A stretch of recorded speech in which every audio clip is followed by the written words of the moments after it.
Philip back with me here. Look, Utah, we spent a lot of segments, the first segment, all of it, talking about a decommit from Utah. And now we get to talk about a commit, because Utah, to me, Philip, just filled what was their biggest transfer portal need remaining. And that was a starting caliber tight end.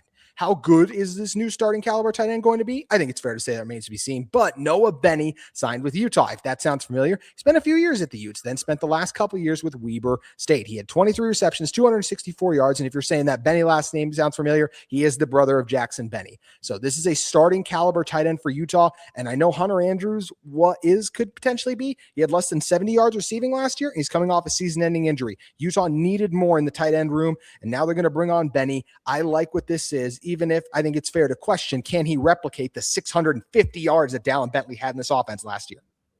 Oh, man, I'll tell you what, JT. Noah Bennee is an A+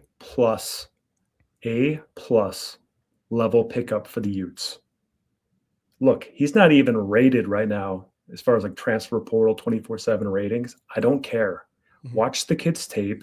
Know the kid. He played at Utah from 2021 through 2023 in more of a backup special team capacity. In some years, he didn't play much at all, but he has developed. He's an older, experienced player that's played at Weber State for the last 2 years and developed his receiving game. Why is he an A+ level pickup for the Utes? Okay. He is an absolute blocking guru, JT. He's a both pass blocking and run blocking technician. Every block, every concept, he's going to be there delivering a blow and getting it done. He's a smart player, extremely experienced, and he's developed into the secondary tight end receiving threat by Hunter, just in back of Hunter Andrews. The kid knows ball. His brother's on the team, Jackson Bennee, who we all love. But really, why is this so important for the Utes? Look, in my view, the number one biggest need area, the biggest concern going into 2026 season is the offensive line. We've got talented players coming in, Obot, Benjamin. We've got some returning players, but none of them started last year, as you've said many times, JT.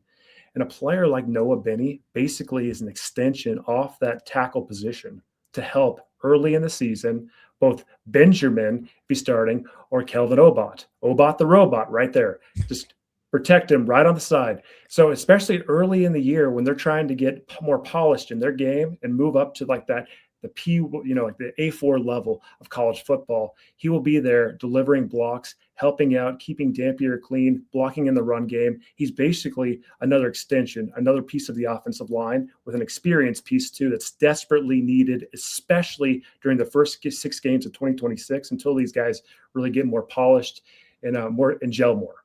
So I think that it's a fantastic, genius level, under the radar pickup, A+ level, Noah Bennee. Thank you, Utes. I think it has the potential to be A+ level. I just want to see that P4 jump if he's ready for that, right? I've talked a couple times about last year, not just a FCS tight end, but I go to a G5 guy in Otto Tia, right? He had to become a tight end because it just wasn't working at wide receiver. So sometimes it does take these guys time to either get up to the level or they don't materialize in that spot. So that's an area where hopefully Noah Bennee can do that. But I will also add, like, Dallin Bentley did nothing his first couple of years at Utah.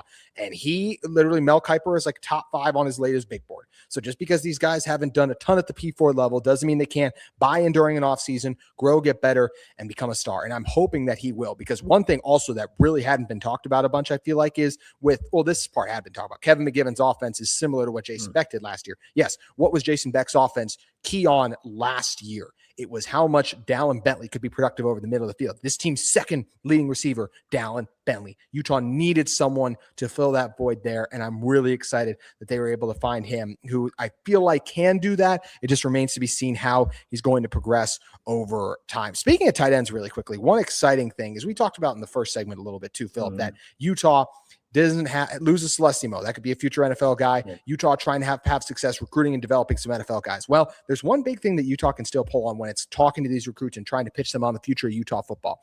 Utah can sit down with guys and go, hey, did you watch that Bills-Broncos game this weekend? Guy might be like, yeah. There were 7 Utes in that game alone, as Glass Half Bennett Ute, who works on the Blockcast, did a great job of noting.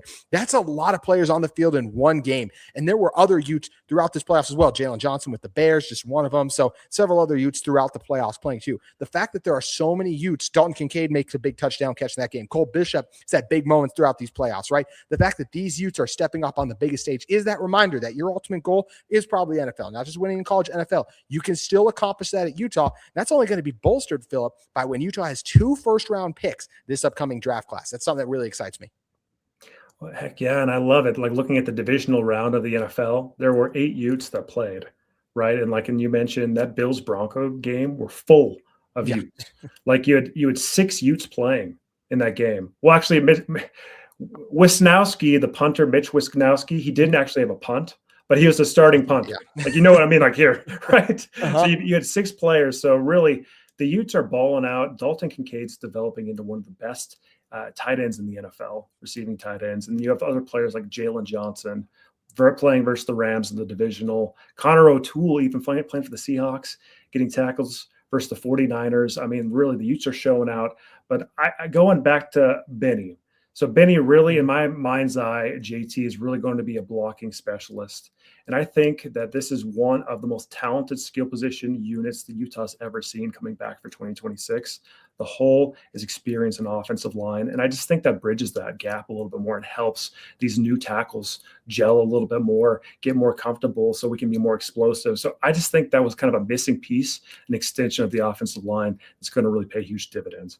I'm fascinated by what this offensive line combination is. I think had Jim Harding stay, this offensive line already would have taken a massive step back next year.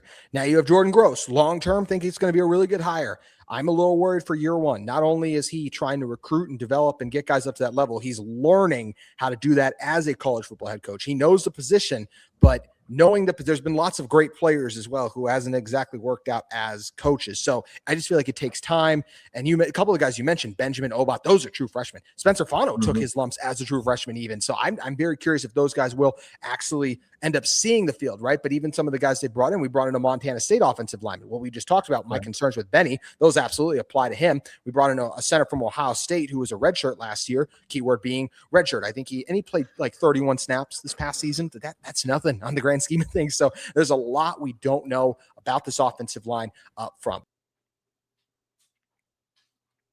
This episode of Locked On Utes is brought to you by our friends at Gametime. There's nothing like the college football season, the tailgates, the packed stadiums, and being right there in the middle of it all. The energy, the bands, the moments you remember forever. But actually getting tickets, that can be the hard part.